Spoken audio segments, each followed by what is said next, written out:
สุดท้ายแล้วเนาะสุดท้ายนี่ก็อยากขอขอบใจอาจารย์เบียร์เนาะโดยที่ว่ามา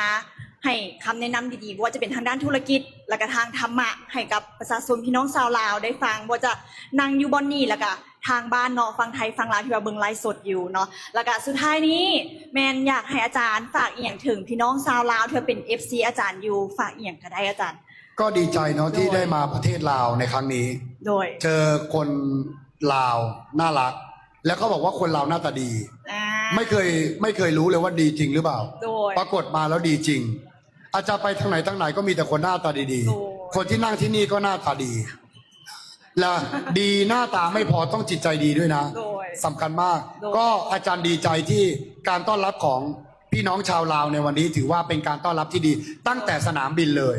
ตั้งแต่ลงเครื่องมา โดย เจอเจ้าหน้าที่ที่ลาว ก็เดินมาหาอาจารย์เลยสวัสดีอาจารย์เดี๋ยวเชิญทางด้านนี้กรอกเอกสารตรงนี้ ค่ะ รู้จักเลยเข้าไปตมเสร็จปุ๊บเจ้าหน้าที่แย่งกันรับพาสปอร์ตอาจารย์ อาจจะไปเคาน์เตอร์นี้ไอ้คนนี้ดีใจแล้วสักพักหนึ่งอีกคนหนึ่งเดินมาเปิดตู้นี้อีกแทน ค่ะ อีกคนทางนี้ร้องกรี๊ดกันใหญ่เลย ค่ะ กล่าวว่าจะได้รับรองอาจารย์แทน ดีมากแล้วเจ้าหน้าที่รับรองดีมากในสนามบินเมื่อวานก็ดีใจแล้วก็มาที่นี่ทุกคนก็น่ารัก แล้วก็ไม่กล้าแม้กระทั่งจะยืนค้ำหัวอาจารย์ด้วยซ้ำสุภาพเรียบร้อย ดีมากแล้วก็เป็น FC เยอะไปทางไหนก็มีคนรู้จักอาจารย์ โดย ขอบคุณประเทศลาวที่ให้การต้อนรับขอบคุณประเทศลาวที่ดูได้ยินได้ฟังและติดตามผลงานอาจารย์ขอบคุณประเทศลาวพี่น้องชาวลาวทุกคนที่ตามดูธรรมะที่อาจารย์สอน ตามหลักคำสอนของพระพุทธเจ้า แล้วจะดีที่สุดคือ อยากให้พี่น้องชาวลาวศึกษาหลักธรรมคำสอนพระพุทธเจ้า แล้วนำไปปฏิบัติใช้ให้ได้มากที่สุด เพื่อวางความทุกข์ตัวเราจะได้มีความสุข หวังเป็นอย่างยิ่งมันเป็นพี่น้องแล้วลาวมันใกล้เคียงประเทศไทยมากเนาะ แล้ว เป็นไปได้วันหนึ่งถ้าเป็นไปได้ อาจจะมีสถานปฏิบัติธรรม ถ้าใครเห็นประโยชน์ แล้วมาอาจารย์อาจจะมาบ่อยๆนั่งรถมานั่งเครื่องมาแล้วมาสอนธรรมะ มามีสถานที่หนึ่งจริงๆเขามีอยู่นะเขาจะเชิญอาจารย์มา แต่ว่ามันยังไม่ได้คุยกันเป็นรูปเป็นเรื่องเป็นราว โดย ก็อาจจะไปรวมตัวกันไปเจอกันแล้วอาจารย์ก็มาสอนธรรมะ มาพาคนปฏิบัติภาวนา ก็อาจจะเป็นประโยชน์ เพราะฉะนั้นสุดท้ายนี้อาจารย์ก็ขออนุโมทนาสาธุกับพี่น้องชาวลาวทุกคนที่มีโอกาสในการได้ยินได้ฟังธรรมในวันนี้ ขอให้ทุกคนมีความสุขความเจริญคิดสิ่งใดขอให้สมความปรารถนา ตามเหตุตามปัจจัยการกระทำของตน ตั้งใจในการทำความเพียรละทิ้งอกุศลเจริญกุศล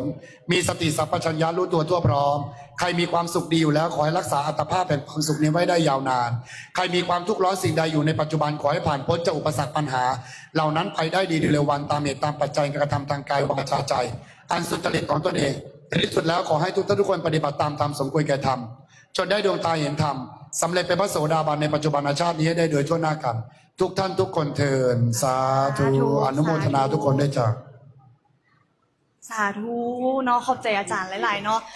สุดท้ายส่งอาจารย์เนาะกลับบ้านเพิ่นเนาะเพิ่นจะไปเที่ยวต่อเนาะทุกคนขอเสียงตบมือส้มเซยให้กับอาจารย์ที่มาให้ฟังธรรมามื้อนี้แน่เจ้า กราบสบายดีและกราบสวัสดีพ่อแม่พี่น้องทุกๆคนนะพี่น้องที่เข้ามาเบิ่งคลิปข่อยนะพี่น้องเด้อคลิปนี้ก็จะมาเว่าเกี่ยวกับอาจารย์ตื่นธรรมเพิ่นดังแห้งในประเทศไทย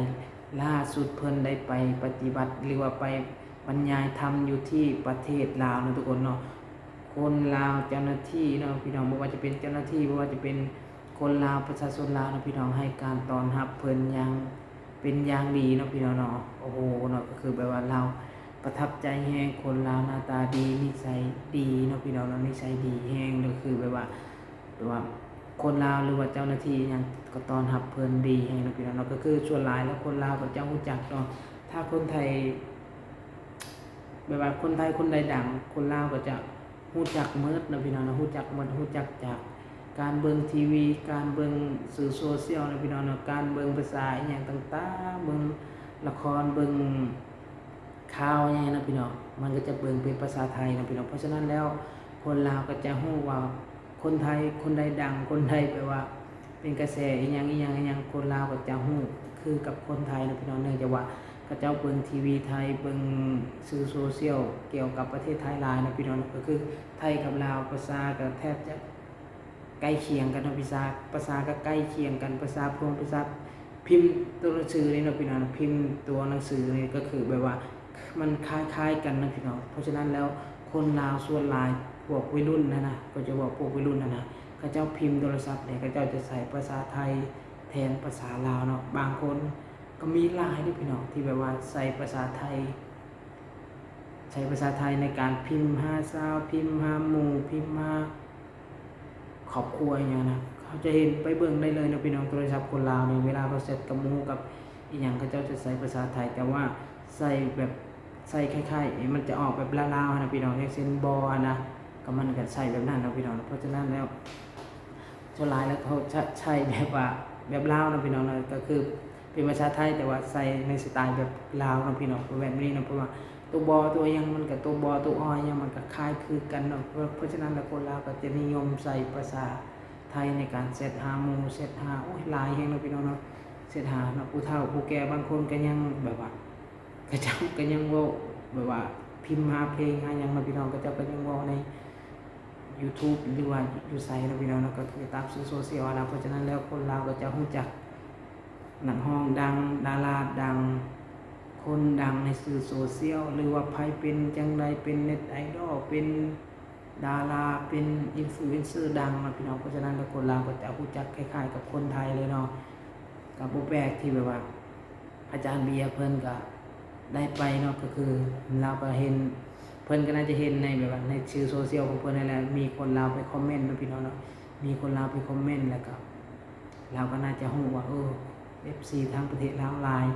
เราก็เลยได้ไปบรรยายธรรมอยู่ที่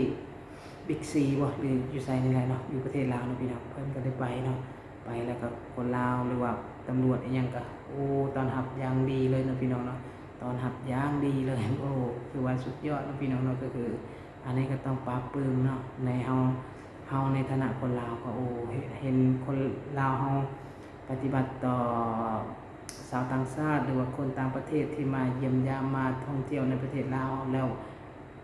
ปฏิบัติต่อนักท่องเที่ยวบ่เอารัดเอาเปรียบก็ถือว่าก็ยินดีแล้วพี่น้องก็คือปลาปลื้มเนาะแต่ถ้าไปแล้วก็เจอในสิ่งที่มันบ่ดีเนาะอันนี้ก็คือบ่อยากโอเคเนาะแต่ว่าก็เจอไปแล้วก็เจอในสิ่งที่มันดีก็อยากจะขอบใจแล้วก็ขอบคุณคนไทยแล้วก็คนลาวเนาะพี่น้องที่ไปมาหาสู่กันนะพี่น้องเพราะว่าพังไทยเพราะว่าพังลาวเนาะพังลาวอาจารย์เบียร์แล้วก็ยังแบบว่ายังพังภาษาลาวได้นะพี่น้องเนี่ยจะว่าคนลาวก็เว้าภาษาลาวใส่ลาวเนาะก็เลยแล้วก็ยังพังได้นะพี่น้องข้อยก็คิดว่าคนไทยก็คือบางคนเขาเจ้าก็พังลาวออกเนาะแต่บางคนเขาก็พังบ่ออกนะพี่น้องนั่นเองจะว่าภาษาใกล้เคียงอะไรนะพี่น้องแต่ว่าบางคำกับพังออกบางคำกับพังบ่ออกถ้าเป็น